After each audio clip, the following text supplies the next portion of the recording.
तो एक तरफ आज 24 चुनाव में दूसरे चरण के लिए 88 सीटों पर वोट डाले जा रहे हैं और दूसरी तरफ आने वाले चरणों के लिए प्रचार भी लगातार जारी है। प्रधानमंत्री नरेंद्र मोदी आज पहले दिन में बंगाल में और उसके बाद अब दोपहर होते होते बिहार पहुंचे हैं प्रचार करने के लिए। अररिया में प्रधानमंत्री नरेंद्र मोदी की चुनावी सभा, जिसके जरिए प्रधानमंत्री नरेंद्र मोदी ने विपक्ष पर निशाना साधा, ये कहते हुए कि सुप्रीम कोर्ट के फैसले से विपक्ष को झटका लगा है।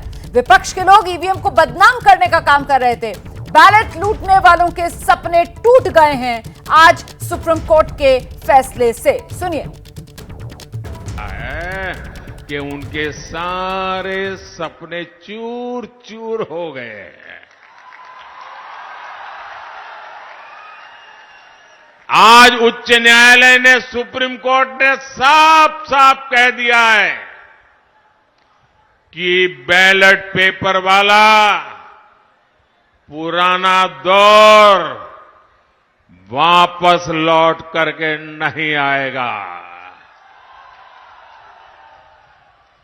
आज जब पूरी दुनिया भारत के लोकतंत्र की, भारत की चुनाव प्रक्रिया की, भारत के चुनावों में टेक्नोलॉजी के उपयोग की वाहवाही करती है, तारीफ करती है, तब ये लोग अपने निजी स्वार्थ के लिए बदनीयत से ईवीएम को बदनाम करने पर लगे पड़े थे। इन्होंने लोकतंत्र के साथ लगातार विश्वासघात करने की कोशिश की है, लेकिन आज इन्हीं लोगों को देश की सर्वोच्च अदालत ने, सुप्रीम कोर्ट ने ऐसा करारा तमाचा मारा है, ऐसा करारा तमाचा मारा है, ये अब मुंह ऊंची करके देख नहीं पाएंगे जी।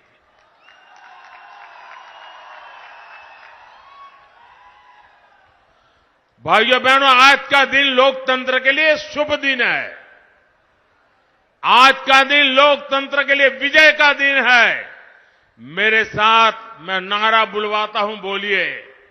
मैं कहूंगा लोकतंत्र, आप कहे जिंदाबाद जिंदाबाद। लोकतंत्र, लोकतंत्र, लोकतंत्र। मैं दूसरा नारा बुलाता हूं, बाबा साहब आंबेडकर अमर रहे, अमर रहे। बाबा साहब आंबेडकर। प्रधानमंत्री नरेंद्र मोदी को आप सुन रहे थे बिहार की चुनावी सभा में लोकतंत्र जिंदाबाद, बाबा साहेब अंबेडकर अमर रहें के नारे लगवाते हुए। और देखिए, आम चुनाव जो हो रहा है उसका नतीजा तो 4 जून को आना है, लेकिन उससे पहले ही प्रधानमंत्री नरेंद्र मोदी ने ईवीएम को लेकर आज जो सुप्रीम कोर्ट का फैसला आया है उसको लेकर कहा है कि लोकतंत्र के लिए आज विजय दिवस है। और ये महत्वपूर्ण इसलिए हो जाता है, हमारे साथ सभी वरिष्ठ पत्रकार मौजूद हैं। प्रदीप सिंह जी का रुख करते हैं, क्योंकि यही वो ईवीएम का मुद्दा जिसको लेकर लगातार विपक्ष जो है ईवीएम के जरिए निशाना मोदी सरकार पर साधता था। तो कुल मिलाकर आज एक तरीके से ये बड़ी जीत तो मोदी सरकार की हुई ना प्रदीप जी? बिल्कुल। देखिए, बीजेपी सरकार या मोदी सरकार की बात नहीं, ये ईवीएम का सिस्टम जो है कांग्रेस के समय से शुरू हुआ। तो कांग्रेस ने जिस सिस्टम को शुरू किया उसी पर डाउट करना शुरू कर दिया।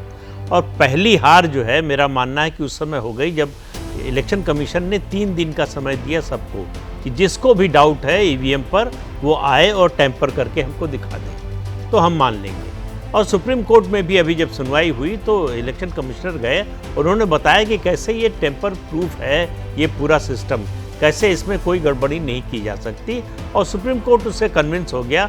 सुप्रीम कोर्ट ने यह भी कहा कि हम इसके एक्सपर्ट नहीं हैं, लेकिन जो है बेवजह डाउट करना, शक करना जो है किसी सिस्टम पर, ये बात ठीक नहीं है। तो ये मुझे लगता है ये मुद्दा, ये जो चुनाव के बाद नतीजे आने के बाद जीत गए तो ईवीएम ठीक, हार गए तो ईवीएम खराब, ये जो रोना होता था शायद बंद हो जाएगा। पारदर्शिता और ज्यादा आएगी। राकेश शुक्ला जी, इसके बाद ये जो विपक्ष बार बार कटघरे में खड़ा करता था ईवीएम को, हार का ठीकरा फोड़ता था ईवीएम पर, सिलसिला रुकेगा?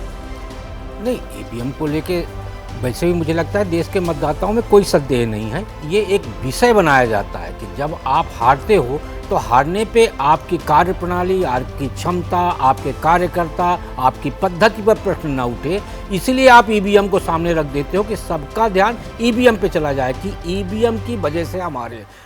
निश्चित तौर पे कोर्ट ने भी ये स्पष्ट कर दिया है कि चुनाव आयोग की या की पद्धति पे, चुनाव आयोग की पद्धति पे संदेह नहीं करना चाहिए। अब भारतीय चुनाव प्रणाली को दुनिया के कई देशों ने निष्पक्ष माना है, इसलिए ईवीएम पे ठीकरा फोड़ना मुझे लगता है उचित नहीं। और अभी तक जो विपक्ष करता है उसी का जवाब आज ये अदालत का फैसला आने के बाद प्रधानमंत्री नरेंद्र मोदी दे रहे हैं कि उसी ईवीएम को मुद्दा बनाकर विपक्ष पर निशाना साध रहे हैं। विजय जी, बिल्कुल आज मौका भी है प्रधानमंत्री के पास, क्योंकि पिछले काफ़ी समय से आप देख रहे हैं कि ईवीएम को लेकर विपक्षी पार्टियां जो हैं लगातार आरोप भी लगा रही हैं, हमला भी कर रही हैं, इलेक्शन कमीशन पर भी कर रही हैं, चुनाव आयोग पर भी उन्होंने कई बार इस फैसले को किया। और जैसे प्रदीप जी ने कहा कि जब चुनाव आयोग ने चैलेंज किया था कि आप इसको टेम्पर करके बता दीजिए, तो कोई उस पर नहीं आया।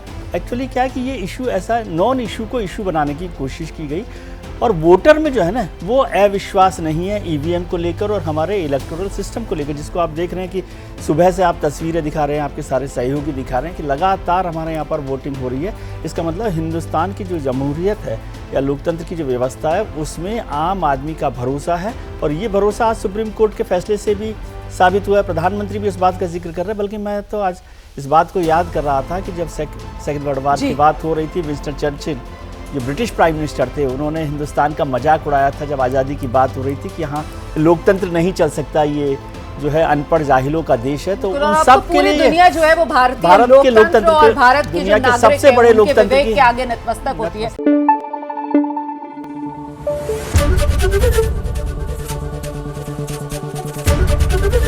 एबीपी न्यूज आपको रखे आगे।